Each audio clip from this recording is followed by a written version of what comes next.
એક હેટી મેવિયેટ નામની નાનકડી દીકરી, જેની ઉંમર ખાલી 6 વર્ષ, પરદેશના એક ચર્ચની બહાર ઊભી ઊભી રોતી હતી, કેમ કે તેને અંદર બેસવા કોઈ જગ્યા નહોતું કરી આપતું.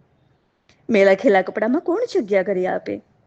જેની જેની પાસે જગ્યા હતી તે ગંદી છોકરીને જોઈને બહોળા થઈને બેસી જતા.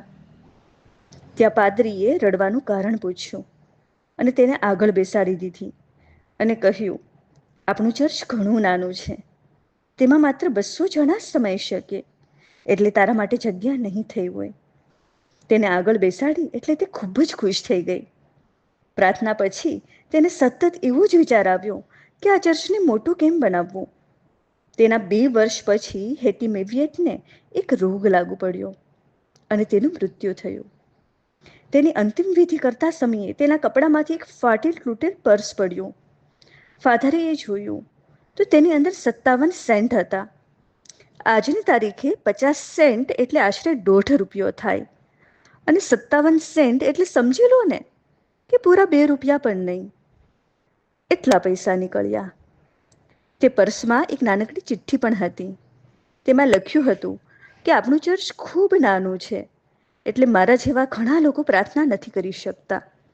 એ ચર્ચને મોટું કરવા હું આ પૈસા 2 વર્ષથી બચાવી શકી છું. 2 વર્ષથી પૈસા બચાવે છે ત્યારે 57 સેન્ટ થયા. આ ચિઠ્ઠી વાંચી ત્યાં હાજર દરેકને રડવું આવી ગયું. બીજે દિવસે ફાધરે દીકરીનો ચર્ચ મોટો કરવાનો ભાવ એની ચિઠ્ઠી વાંચી અને એક પત્રકારે તેને છાપી. ત્યાં તો આ લેખ જાણે વાયરલ થઈ ગયો. It spreaded like a wildfire. તરત જ દાન આવવા માંડ્યું અને એક માણસે કહ્યું કે હું મારી જમીન ચર્ચ માટે વેચવા માંગુ છું. ફાધરે વિશાળ જમીન જોઈ અને હાથ જોડીને કહ્યું કે આ જમીન ખરીદવાની શક્તિ મારામાં નથી.